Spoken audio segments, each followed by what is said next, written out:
Colin Rocker is on the most serious podcast. Colin, do you want to go ahead and introduce yourself to the people who listen to this? Yes, Rukunaman, absolutely. So my name is Colin Rocker. I'm 27 years old and I live in New York City. My day job is actually as a technology talent agent, but I have a history in consulting as well. And I also give career tips on the side, both mostly on TikTok and now Instagram as well. Yeah, we've got a fella who's kind of doing everything at once. He's one of those people who you get, once you look at people like Colin, you almost feel like, what am I doing with my life? Why am I not Oh my making, goodness. career shifts? Or why am I not doing something on the side? So it's super fun to get the hold of you and ask you some questions related to career, progress that you've made, the shifts that you've done, and what all experiences you've had while going through the process of being in consulting, doing your education complete, and then shifting to tech. So what's been that like? Do you have a favorite story or a summary point you want to start with? So I always go back to like the childhood version of my Yeah, guest, and let's just start yeah. there. I think that's the right thing, right? It definitely sets the context. So I'll start at the beginning, right? So I live in New York now, but I'm actually originally from Georgia, just outside of Atlanta, is where I was raised. And I had absolutely like zero exposure to professional or corporate life growing up. My dad was a plumber and my mom was a school teacher, and so growing up, I had absolutely no idea what these jobs were. It was funny. I would spend most of my summer vacations with my dad riding around Atlanta doing unclogging drains and fixing water heaters. And we'd go by Atlanta and I'd see these big buildings made of glass. I'm like, what do the people in those buildings do? Right. What is that life Yeah. like? Right. So when I got to college, I went to the University of Georgia, obviously in Georgia. And I would say my top three TV shows I watched were Mad Men, House of Cards, and Suits, because I wanted to just like soak Oh, up as much of this like yeah. professional, like how do these people behave, right? How do you get this job? What is this job like? And so I had to teach myself everything, right? And I think that's where a lot of my ideas for my content comes now, because I'm not telling you something that I didn't do myself, right? And so Hmm. that's really how I got into the professional field. And consulting, as is an excellent place to start your career. I think if you're ambitious, if you're smart, if you don't exactly know exactly what you want to do, but you want to do something that's impactful, that's going to give you a lot of various experiences. Um, that's how I got into consulting. And then now, like you said, I'm at a small tech startup that's focused on the talent market. So right now, I'm a talent agent. And so the best thing that how to describe that is like if you wanted to take the Hollywood talent agent model, like the one behind the scenes getting the deals for Brad Pitt and Angelina Jolie, we do that for people in tech. And so right now, I'm working with almost 40 like product managers and software engineers and trying to help them navigate this job market, which has its ups and downs for sure. Yeah. And right now the context that we're talking in, like we're recording this in April of 2023, most of the people are saying that this is one of the, after 2008-9, this is one of those periods, the recession periods, or maybe jobs are down, economy is not very stable and everything. So at this point, this conversation again amplifies a bit more because people are now thinking about once everything is smooth sailing, then people don't tend to talk about or maybe brush up on their skills, or they don't want to revisit on how to maybe navigate their career more. But once it comes to a point of once there's some challenge, I think then only the human nature is to go out and explore and scratch, to kind of Absolutely. save yourself. Also, to you want to upskill, and you kind of, no Yeah. one on a good Sunday, on a relaxed Sunday, goes like, I want to make some career advancements. Everything is sorted. People usually tend to have those triggers once they sense that they might be, the market's not very stable, or they might be looking for a new job soon. So do you think like, is this maybe the right approach? You start thinking about what do you want to do in it, because there's this double-edged sword of maybe not Mm, overthinking it too much because you're consciously anxious, am I doing the right thing?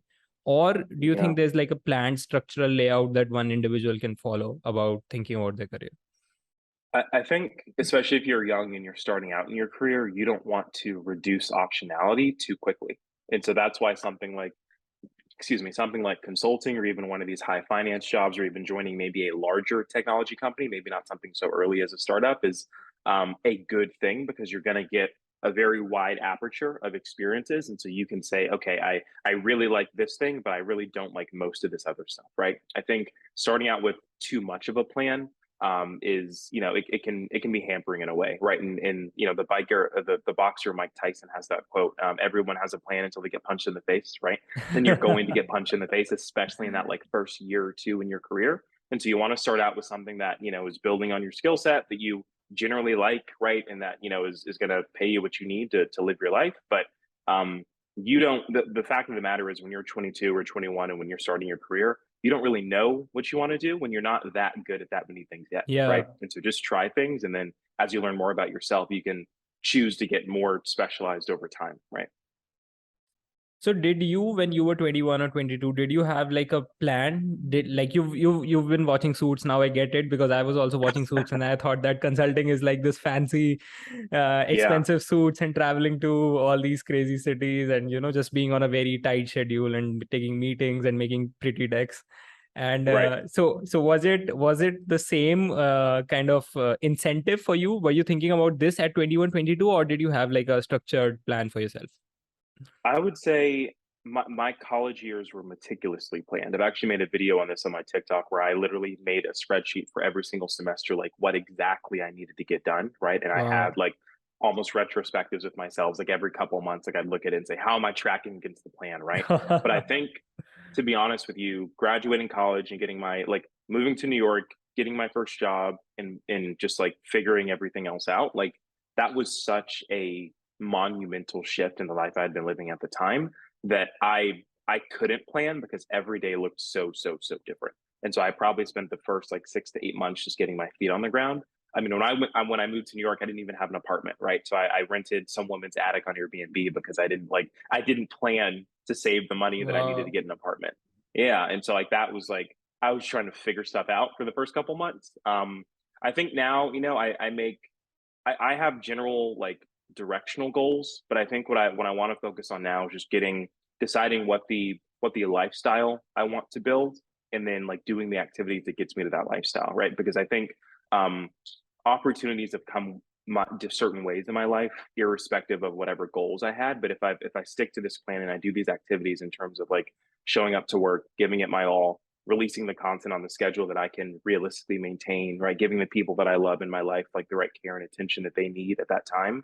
That's where all the opportunity is going to come from. I don't have goals where like this year I need to be on 10 podcasts, right? But you reach out to me and I'm on a podcast, right? And so that's kind of how I look at my life right now. Yeah, and I was going through like someone's Twitter post or something recently, and it said that what's stopping you from taking those decisions that ideally in your ideal life that you would take. So let's say everyone has goals, dreams, and everyone imagines that at 32, at 42, they'll have this house with a big swimming pool, and they'll just be chilling with a martini or something. So you sometimes think that I'll live my best life when I get to there, but that quote was about, or that post was about, why don't you wake up the next morning and just try to practice those routines or those decisions that you might take. Like you will be thinking that I will go running in the morning once I have this whole everything set up for me, and I'll maybe Yeah. write for a couple of hours, or I'll sleep on time, or I'll give time to my family, and you have all these positive things outlined for you that you'll do at one stage, but you don't do them. You can do them from tomorrow, but you don't try to exercise them in that moment, because I don't know, why do you think people don't live up to their best exceptional selves? I think so. Bill Gates has this quote, and he says most people overestimate what they can get done in a day, but they vastly underestimate what can get done in a year. Yeah, I And it love it. sort of goes back to the point of like we want it all now, and if we don't get it immediately when we want it, I think the plans fall apart, and then we choose to do nothing at all, right? I think you doing this podcast and you're releasing these episodes, you've got 100 episodes. I read a quote where 90% of the podcasts that are on the Apple Podcast app have only one episode. And so if you have a Oh, podcast and you have posted more than one episode, that means you are already in the top 10% of all podcasts, right? wow. And so people rush to get things done. And then when they don't get them done, or when they don't get to the house in the martini and with the pool, right? I think it's very demoralizing, which is why I think my approach now is if I can just put the work in over time and just build this compounding snowball, eventually I'll get to that point, right? Because hey, I want a house, right? A pool would be nice, right? I want to drink some martinis. Like I still have that directional, goal setting in my life, but I think people can't stick to the plan, right? I think I forget who says this, but someone, it may be Alex Ramosi, but he said oftentimes the most successful people in life are the people that do the common thing for an uncommonly long period of time, right? And so it's not Yeah. as exciting and it's not as splashy, but you eventually get to where you're going if you can just commit to the work. Yeah. So yeah. It's similarly, I've heard a quote for football. I follow football a lot. I don't know if you do or not. So there was this footballing legend called Johan Cruyff, and he had this quote Okay. that football is a very I don't know, they call it a very difficult, complicated game, but it's just if you do the simple stuff correct, if you know how to pick a pass, if you know how to play a pass, and if you know how to receive a pass, if you know how to shoot, if you got your basics correct, if you do them pretty well over time, you get 10,000 iterations. This is again interesting quote on the same point that we're talking about. You don't practice until you get it right. I think Kobe Bryant is all about this. You don't practice until you get it right. You practice until you can't get it wrong. Yes. Absolutely, absolutely, and I can totally relate that to my career as well, right? I mean, the late nights that I spent as a young consultant, right, until midnight or 2 in the morning, working on some PowerPoint deck or fine tuning some Excel model that I didn't really, obviously want to be doing at that point, at that late in the night. Yeah. Like I use those skills now on a daily basis in terms of how I present my ideas, how I go about making my content on these apps. It's like you don't even realize that you're building up a skill sometimes because the work can feel so monotonous, right? But then you have that Karate Kid like wax on, wax off moment where like, oh, you do know karate, but you've been sweeping, right? It's like you sometimes it's hard to connect the dots, especially when you're young. But I think you know, looking at a longer time horizon, you will get there. You just have to put that work in day after day. What's the difference that you learned over time by while watching Suits, while you thought that this maybe was consulting or this maybe was corporate law, and what did you learn post doing that episode? That's so funny. People are wildly unpredictable, is I guess would be the main learning. When you're watching that show, every move is scripted, right? And they're at the end of that 45 minutes, like they have to resolve the case or they have to, finish the campaign if it's Mad Men, right? But in real life, the one thing I learned is that, more often it's about the individuals that are making a certain decision and their personalities and their histories and their biases and their constraints, right? That end up moving something in a certain direction.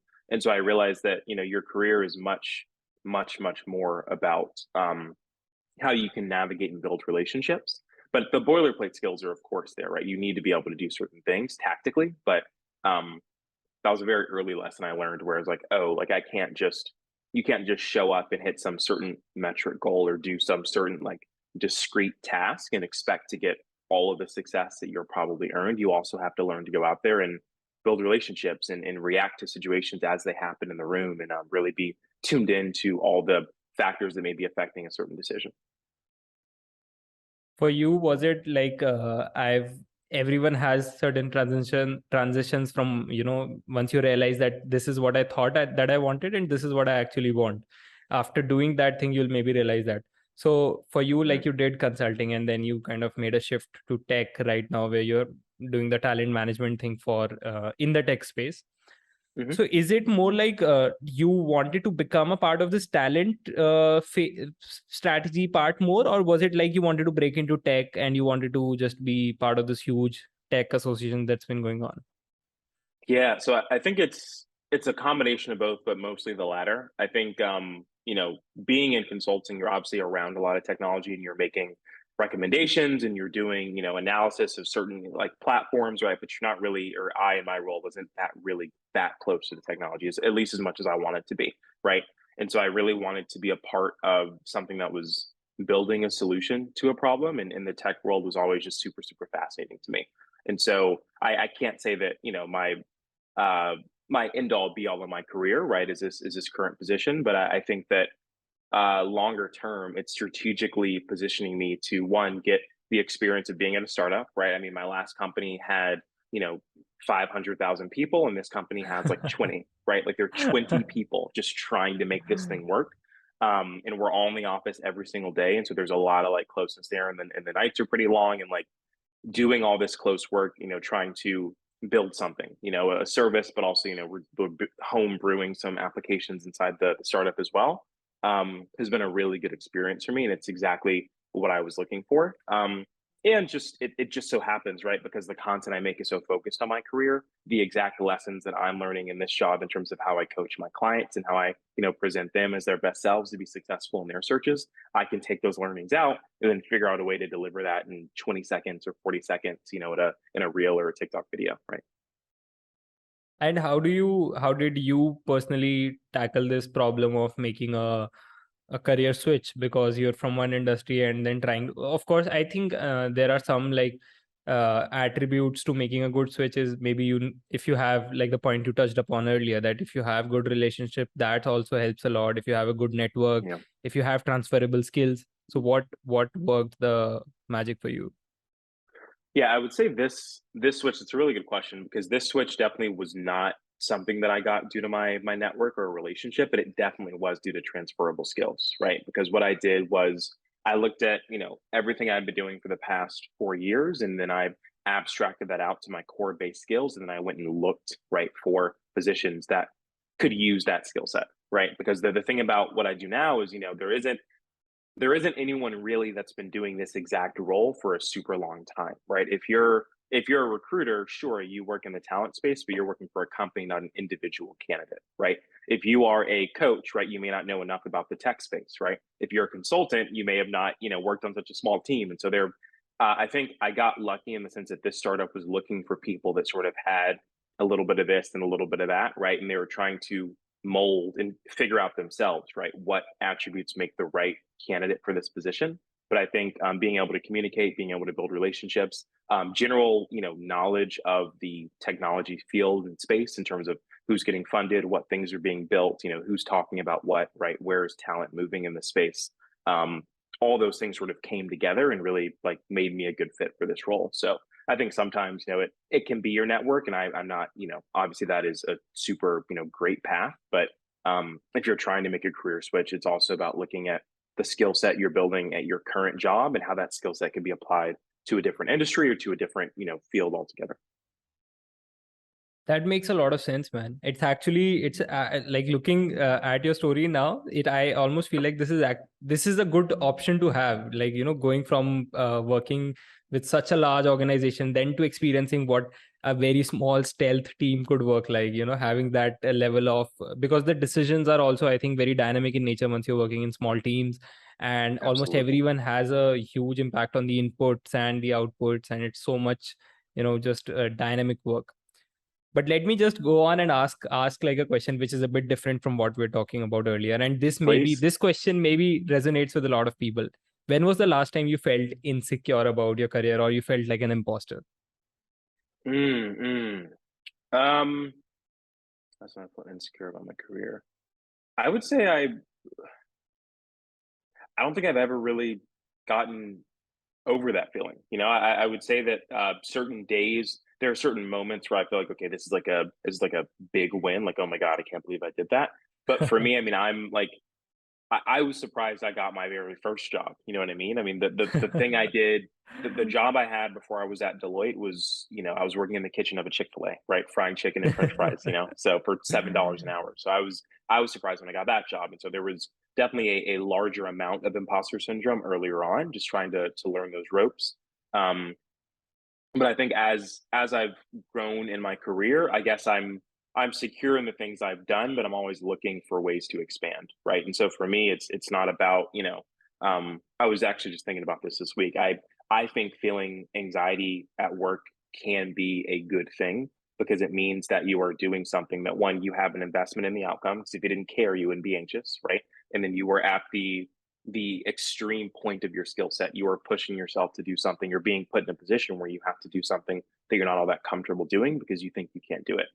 But I Yeah. mean, you have to think about, that entrepreneur that's built that big business, or that, senior vice president that's been at this company for a long time and had a meteoric rise through the ranks. Like, they, what their Tuesday is, like, they could do everything on your plate and more, right? And so if you want to get to that level or beyond that level, you have to put yourself in those shoes and say, okay, like, you know I need to get over this, and I just have to become something greater than me to get to that point. I have this quote where I say, when you're at work, don't be yourself, be better than you.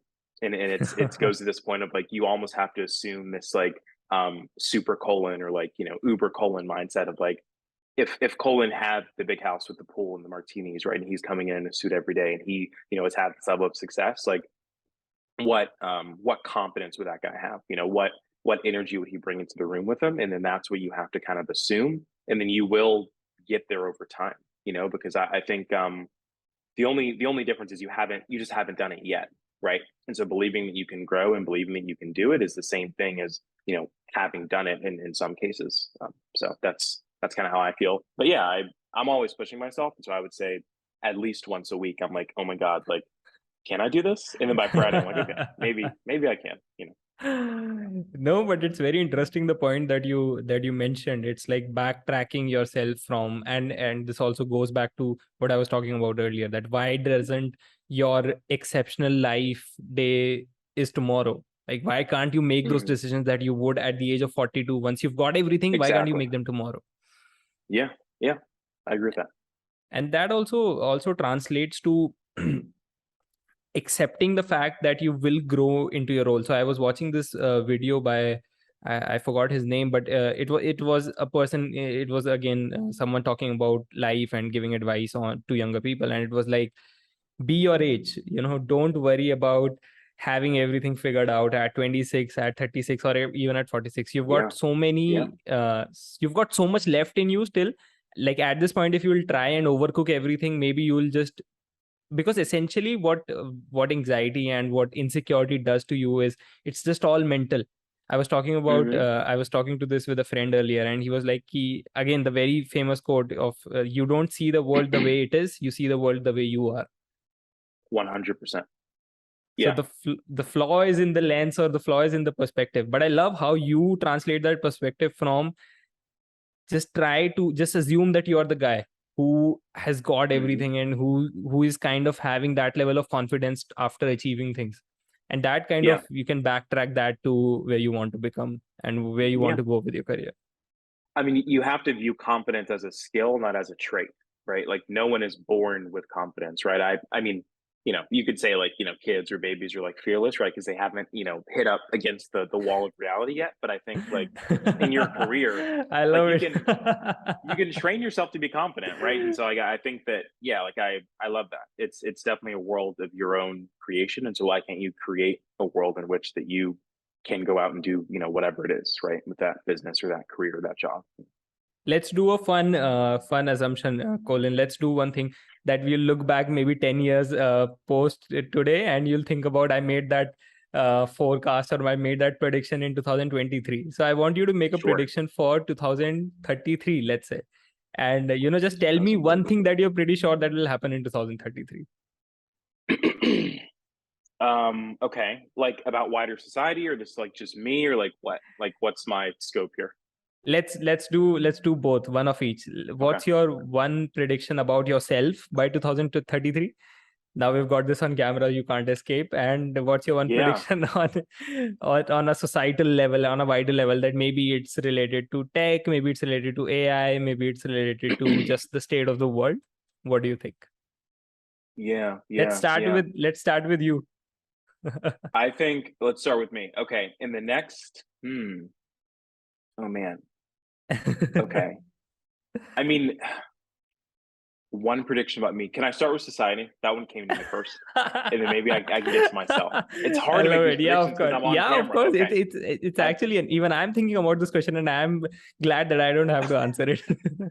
oh my goodness. That's the benefit of yeah, being the person with the podcast versus the guest on the podcast. Yeah. Um I think in the next 10 years remote work will become less relevant or less important to people that want to move ahead in their careers.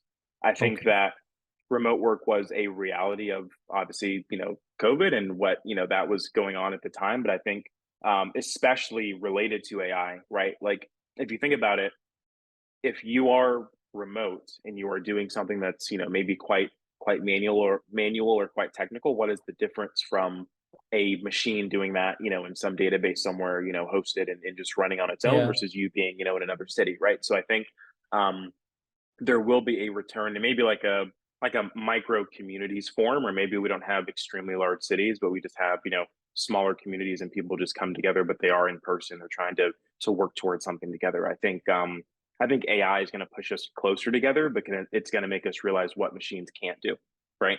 Because I think Oh, we're pushing the interesting. boundaries of, you know, what what these things can do. But there are some things that, you know, I do not think AI will solve, you know, all of humanity's problems, but I think it will reveal the striking differences between, you know, what is humanity and what is, you know, just something that machines haven't been able to do yet, right? So I do think it'll bring us closer together and sort of prioritize a more in-person environment.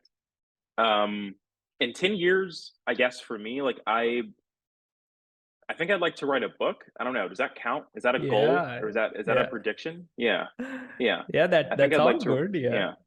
Yeah, I think I don't know, just in the past year, even just with some of the things that have come my way in terms of opportunities and some of the content I'm making, like I'm pretty bullish on myself, right, over the next 10 I years in love terms that, of man. where, You have to be. yeah, You have to be. yeah, in terms of where I'm able to take this. And I would like to be in a point where, you know, in 10 years I can look back and say, okay, let me chart that path out for you, right? Let me start at the very beginning of my life, right?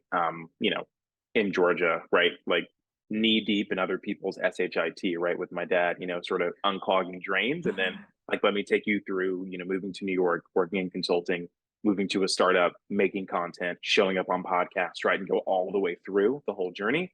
I think I think it's gonna be a pretty fun ride. So yeah. It's going to be inspirational, man. I think you should start collecting like also I don't know if you do journal or not. Do you journal? Not as often as I should, but yeah, I definitely have. I filled up a couple notebooks for sure in the past. So maybe I can send you across. So I've got this Notion template for it's called a 3 minute journal, and it's very good. I use that. Okay. I talked about it on one episode earlier. So it has like a set of questions for the morning and for the night, and it they're very good questions. One of the questions that I love on that journal is it asks you, what are you resisting today? And it's such a good Mm, question once you sit down at night and once you're thinking about your it's a day and you great think that question. what was I resisting today? Because so much energy Yeah. is spent on trying not to feel something instead of trying to, just go on and live with your life. I think you should. I I'll love send that. that over. I'll send that template over and maybe Yeah, you can please try. do. Yeah. Oh, please do. Yeah.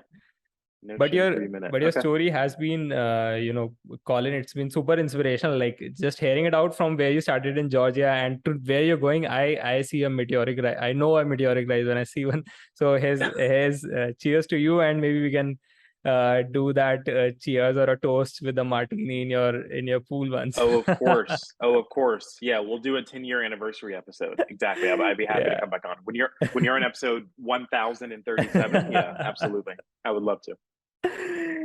Great. Awesome talking to you, Colin. Thank you so much for taking the time out, man. I loved your insights and your wits on this episode, and just super glad to talk to you.